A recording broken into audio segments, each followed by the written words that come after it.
ಆ ದುಡ್ಡು ತಗೊಳ್ತಕ್ಕಂಥದ್ರಲ್ಲಿ 26 ಜನ ಬಿಜೆಪಿ ಎಂಪಿಗಳು ಮಹಾರಥರು ಆರಿಸುವಂದವ ಬಾಯಿ ಮುಚ್ಕೊಂಡು ಕೂತಿರ್ತಾವ ಪಾರ್ಲಿಮೆಂಟ್ದಾಗ. ಮೋದಿ ಹತ್ರ ಮಾತಾಡಕ್ಕೆ ಶಕ್ತಿ ಇಲ್ಲ. ಇಲ್ಲೇನದ ಇವರು ಆ ಭಾಗ್ಯ ಈ ಭಾಗ್ಯ ಮಹಾಭಾಗ್ಯ ಅಂತ ಡೆಜರಾಗಿ ದುಡ್ಡಿಲ್ಲ. ಹಾಗಾಗಿ ನಾನು ಯೋಜನಾ ಆಯೋಗದ ಉಪಾಧ್ಯಕ್ಷನಾಗಿ ಸಿದ್ದರಾಮಯ್ಯ ಚೀಫ್ ಮಿನಿಸ್ಟರ್ ಇದ್ದಾಗ 4 ಬಜೆಟ್ ಕೊಟ್ಟಿದ್ವಿ.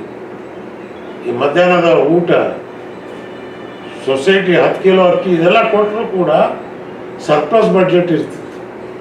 ಆದ್ದರಿಂದ ಎಲ್ಲೋ ಒಂದು ಕಡೆ ಎಡವಿದೆವು ನಾವು.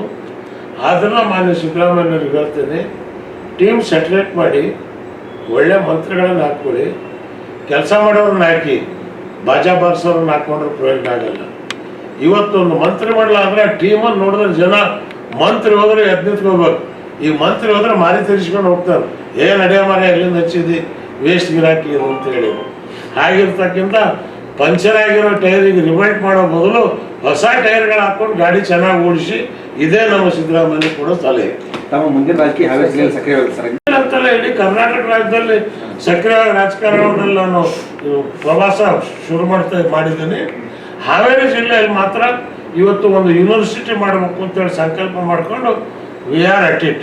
ಆ್ಯಂಡ್ ಇದನ್ನು ಹಾವೇರಿ ಜಿಲ್ಲೆಗೆ ನಾನು ಈ ಜಿಲ್ಲೆಯಲ್ಲಿ ಹುಟ್ಟಿರೋದ್ರಿಂದ ನಾನು ಕೊಡ್ತಕ್ಕಂಥ ಕೊಡುಗೆ ಏನು ಅಂತ ಹೇಳಿದ್ರೆ ವಿದ್ಯಾ ದಾಸೋಹ, ಅನ್ನದ ದಾಸೋಹ. ನನ್ನ ಮಗನಿಗೂ ಹೇಳಿದ್ದೀನಿ, ಇನ್ಮೇಲೆ ಇಲ್ಲೇ ಕ್ಯಾಂಪ್ ಮಾಡಿರಿ, ಇಲ್ಲೇ ಇರ್ರಿ, ನೀವು ಇಲ್ಲೇ ಕೆಲಸ ಜನರ ಸೇವೆ ಮಾಡ್ಕೊಂಡಿರ್ರಿ.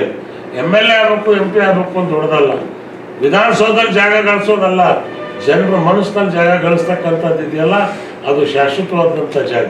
ಕಳೆದ ಉಪಚುನಾವಣೆಯಲ್ಲೂ ನಿಮ್ಮ ಮಗ ಭಾಳ ಅದು ಕಾಂಗ್ರೆಸ್ಸಿಗೆ ಕೇಳಬೇಕು ನೀವು. ಕಾಂಗ್ರೆಸ್ನಲ್ಲಿ ಏನದ ಅಂದರೆ ಅದು ಅವರು ತೀರ್ಮಾನ ಮಾಡಿದ್ದು, ಅದ್ರ ಬಗ್ಗೆ ನಾನೇನು ಕಾಮೆಂಟ್ ಮಾಡೋಕ್ಕೆ ಹೋಗೋದಿಲ್ಲ. ಇವತ್ತು ಜನರ ಮಧ್ಯೆ ನೀವು ಇರ್ರಿ, ಜನರ ಮಧ್ಯೆ ಕೆಲಸ ಮಾಡಿರಿ, ಜನ ನಿಮಗೆ ಸಹಕಾರ ಕೊಡ್ತಾರೆ. ಸರ್, ಅಧಿಕೃತವಾಗಿ ಇಂಥದ್ದೇ ಒಂದು ಪಕ್ಷ ಇನ್ನೂ ತೀರ್ಮಾನಕ್ಕೆ ಬಂದಿಲ್ಲ.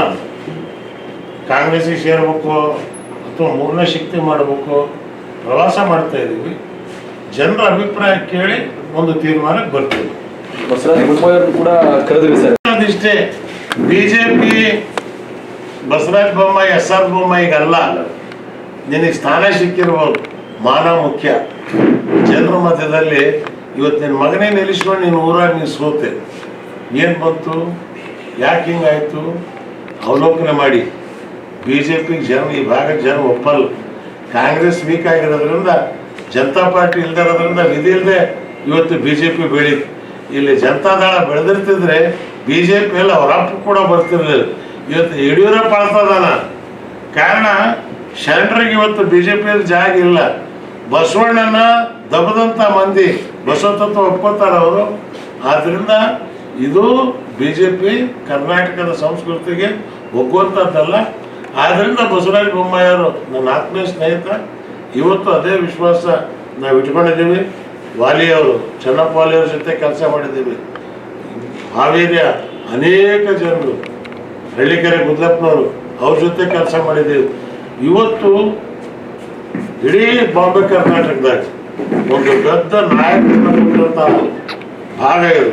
ನಾಡಗೌಡರು, SR ಕಂಠಿಯವರು, BD ಜತ್ತಿಯವರು, ಎಂತೆಂಥವ್ರಿಗೆ ನಾಯಕತ್ವ ಕೊಟ್ಟದ. ಇವತ್ತು ಜನ ಇವತ್ತಿಲ್ಲ, ಅವ್ರ ಮಕ್ಕಳು ಇವತ್ತು ಹೊರಗೆ ಬರ್ಬೇಕು. ಅದನ್ನು ತರ್ತಕ್ಕಂಥ ಕೆಲಸವನ್ನು ನಾವು ಮಾಡ್ತೀವಿ.